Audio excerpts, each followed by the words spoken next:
Welcome to part 3 of a Great Cow basic tutorial for the LGT8XM series of microcontrollers. I'm going to be focusing today on flashing 4 LEDs, which is quite simple, and we're going to be using the LGT8F328P. So Great Cow Basic makes this relatively easy, but we should recap this. So this is part of a much larger series of videos I'm putting together, and today this is session 3, which is flash 4 LEDs. The LGT comes in many different flavors. I'm showing 2 here. I'm going to be using the upper left one, the green one, but there are many different flavors of the this particular chip. The one I'll be using looks like this, and I've marked around here the black line. I'm going to be actually attaching 4 LEDs through some resistors, and we're going to flash them in 3 different ways. So what I've done, I'm going to mount this LGT board from the previous tutorial. I'm going to push it into a breadboard, and Chris Roper's helped me design up a breadboard design that we can expand out, and we're going to put onto this many different devices over the next few tutorials: potentiometers, buzzers, video, etc. And today all I'm going to be doing is putting on 4 LEDs on the 4 ports A0 to A3 and attach them via a 1K resistor. And then they go down to ground, and it's as simple as that. That's all we're going to be doing. Let's have a look at what it looks like in reality. This might be a good way of looking at it. Yep, here we go. Here we have the actual board. It's exactly as Chris has drawn it, and I've got my 4 LEDs that are flashing and they're in the right sequence, which is great. And we're going to be doing more of this during this session. So let's have a look what we're going to be doing. We're going to make those 4 LEDs blink using some logic. We've done that in the previous tutorial, but we're going to do it for 4 now. We're going to be using pulse out, and pulse out is using a square wave, barely noticeable, but we can see that. We'll use that command, and then we're going to rotate the 4 LEDs, meaning sequential along. So let's have a look at some code and get started, shall we? So look, is that the best one for you? No, this is a better view. So what I've got here is the full code to flash some LEDs, and let me just take you through that. It is a full set of code that's doing exactly what we can see in the video, and essentially, to recap, we have essential lines. We have a hash chip line, and then we need to specify the chip and its frequency. Currently it's working at 0.125, which is extremely low power and low frequency. I can change that to any frequency I like that's valid: 16, 32, etc. Option explicit, that ensures that we declare any variable, but as there are no variables, it's just very good practice. So let us define some constants for these LEDs. Well, previously I said that they were attached to port C0 through to port C3, and I'm defining some constants called LED1, and I will be referring to each of those ports in the future as LED1, 2, 3, and 4. And now, as you can see, as I click on each one, I've got LED1 set to out. So I've told it to be out, and the other 3 are also out. If I look at the below that, I've got a loop, a do loop, which means do it forever. And that is very similar to other loops that you see in other languages. And all I'm going to say is LED1 is equal to not LED1, and I'm going to say that 4 times, and then I'm going to wait for 100 milliseconds. Well, as before, I've set up my programmer, and all I'm going to do is press the hex and flash, and sure enough, it will flash the board, and then we have 4 LEDs now flashing. Well, we can sort of play with this a little bit. We can take out maybe 2 of the LEDs by commenting out those lines, and we can very quickly reprogram it to program just 2 chips. Conversely, we can play with that, and you can play with this to your heart's content, because in reality, I haven't tried this, but we'll just try changing the state of the LEDs, and now you can change that sequence. So you can play with 4 LEDs. And we're using the not statement, and the not statement says if it's set to 1, make it 0, and if it's 0, make it 1 at the bit level, and each LED is a bit in the microcontroller. So in recap, we define the chip, we tell it to define our variables, define some constants, a simple loop, and then turn the LEDs on or off. That is pretty standard for any language. Let's look at use case 2. Very similar program at the top. Standard header, standard stop, standard to define the constants and set the ports to out. But let's look at what we've done differently here. We have asked a do loop we mentioned before, and this time we're going to say pulse out. And what we're introducing here is a number of the functions that are inbuilt within Great Cow Basic.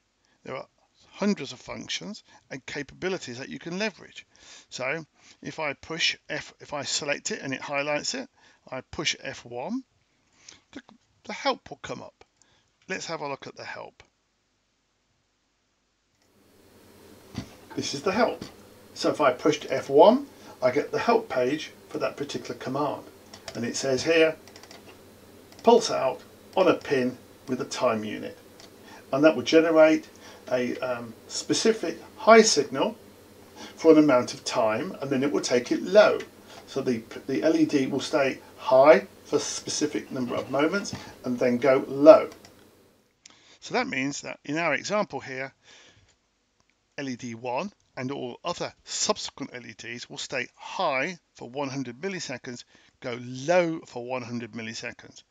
Then it'll be off, and then LED 2 will become high for 100 milliseconds, low, and it will go through the other 4 LEDs. Let us program that and we'll see what happens. You can now see that the LEDs are running. They're running one after another. Red, yellow, green, blue. Red, yellow, green, blue. Let me slow that down by changing the 100 milliseconds. I'm doing a search and replace that you cannot see on your video, but you'll see it appear in the editor when I push replace all. I'm now going to reprogram that, and I've told it now to chase every second. Now red, yellow, green, and blue. Now these are all addressing the ports as a specific port. The third one I'm going to show you is using a part of the microcontroller called carry. So I'm going to go back to PowerPoint for a moment and just talk you through how this works. So for this example, we're going to use rotate with carry, and rotate essentially moves one bit or the series of bits in a specific direction. So we're going to be moving in one particular direction, and it's going to carry out a series of maneuvers of the data in that particular byte at the bit level.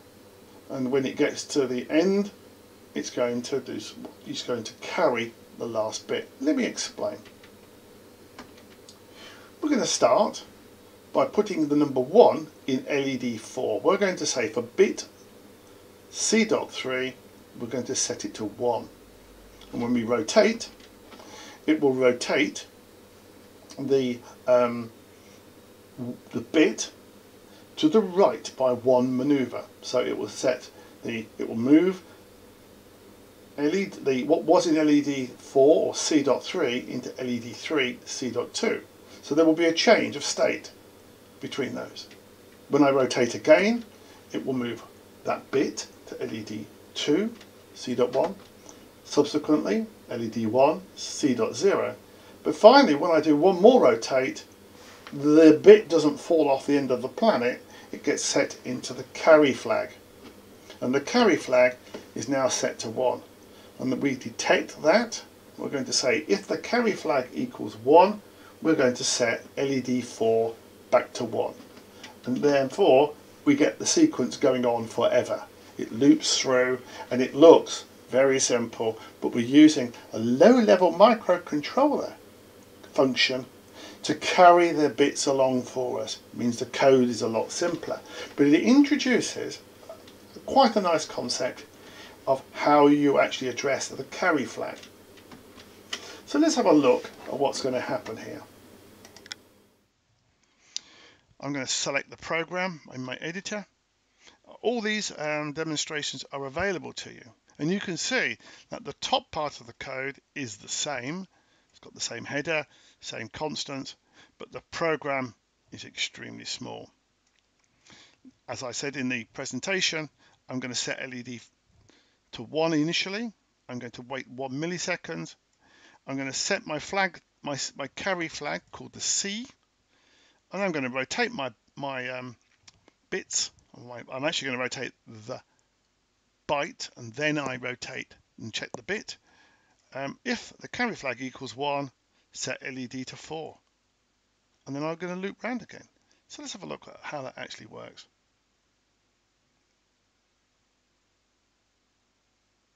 Superb. Works first go. So if I want to change the speed, we've now got 100 millisecond delay per LED. And what's important about this is we're going to come back to this very small, very simple code later on to add in more functionality, because this is quite an important feature of any microcontroller, is how you shift data to the left or to the right. And as I said, I'm shifting the port C to the right.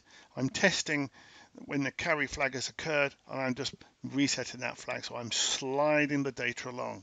It's a very good, useful demonstration. So today I wanted to show you how to flash LEDs, how simple it is in Great Car Basic. We've shown you set up the chip, set up some constants, and away you go. I hope you enjoy this very simple tutorial.